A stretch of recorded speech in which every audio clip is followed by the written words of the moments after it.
Right, class, we are on page 140 of our notes. We are looking at the Newton-Raphson method. And it's just another way of finding roots. Okay, so if you have a look at your, well, you don't have the diagram, so you might want to pause the video whilst you record, well, you copy this down, and then I'll talk you through it. So if you just press pause now until you've got it down, and then I'll talk you through it. Okay. So let's imagine you've got this curve here, y equals f of x. It's my pink curve here, and I want to find where it crosses the x-axis. So you can see that I have drawn x naught there. So let's say I've got a point close to the root, x naught. And what I'm going to do is I'm going to draw a tangent to the curve at the point x equals x naught, just there. And what I'm going to do here is I'm going to use this formula here, because I know that to find the gradient, that's f dashed x naught, to find the gradient at that point, I do difference in my y values over difference in my x values, okay? So here I can see I've written f of x naught over x naught minus x1. So that there you can see is your gradient there, okay? And then you can see that actually you could rearrange that equation. You could rearrange that equation to get x1 on its own. So I'm not going to do the rearrangement. I assume you can rearrange that yourself. You'd times that up there, you'd expand a bracket, you'd move it down, and so on and so forth, and you'd get that. And then you would repeat the process. So to get the next one, you would find, just there, you would find a tangent there. And I'm just going to try and draw this on. There's my tangent, and you would repeat the process just there. So that there would be f of x1. This would be the difference between x1 and x2. And then you would use that formula again. And you can keep going. And as you can see, you're getting closer and closer to the root. Now, you don't need to know the proof of the Newton-Raphson method. You've just got to be able to use it. And it's given in the formula booklet. So this formula here, you will just look it up in the formula booklet. It's actually very easy to use. And I'm going to do it with this example here. Now, this question doesn't actually ask me how many iterations I do. So what I'm going to do is say using, I'm going to say, I don't know, shall we keep going till we've got an answer correct to 2 decimal places? 2 decimal places correct, or maybe just 1 dp. Let's find an answer correct to 1 dp, because I have to do fewer iterations if I do that. Okay, so I've got f of x is x cubed minus 7x plus 3.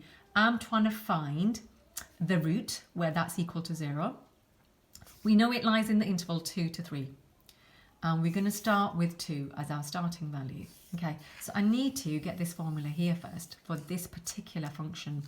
So I've got f of x. I need f dashed x as well. So I'm just going to write f dashed x, which is just me differentiating, which is 3x squared minus 7. And then I'm going to write down that formula with these things in. So I have got xn plus 1 is xn minus the top line, f of x, x cubed minus 7x plus 3, all over f dashed x, which is 3x squared minus 7. Okay. And you'd get a mark for that. If you want, you can put your n's in as well. These are all n's, and that's n plus 1. And just like before, you've got to remember xn plus 1 means the next term, and xn means your previous term. Okay, so the first one I'm going to be putting in is 2. So I'm going to put in x naught equals 2 to get x1.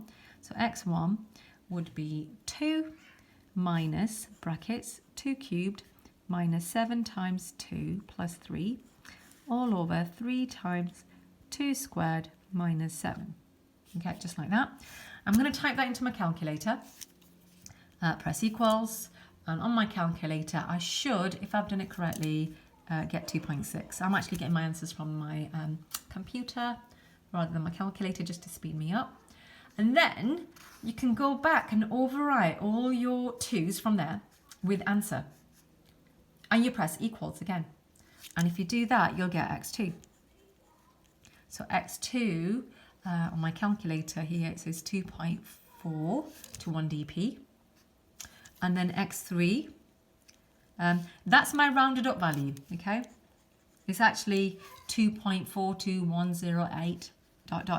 Okay, but I'm just using my answer button. Okay, so you press answer again, you'd get your next answer.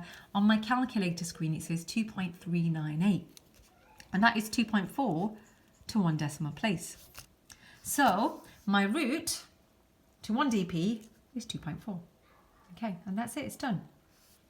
Now it does say that the Newton-Raphson method can fail. It rarely does. However, it all depends on where you're starting. Now, if you're starting really close to a turning point, the iterations may diverge or converge to a different route, as this means that your f-x is small. It can also fail if you've got a discontinuity in the graph, so you can have a think about that as well. But they generally don't tend to ask you for I don't think I've ever seen a question where they've asked you why it fails, but those are the reasons why. It might fail because you're too close to a turning point, or there's a discontinuity in the graph. Okay, so what I'd like you to do is, if you go to page, I think it's page 285 it says here, Pure Book 2, and it's exercise 10C. I'm going to email it to you anyway, and then if you ever go at that, if you're still stuck, I will send you Mr. Medley's videos that go alongside the independent study. Thank you.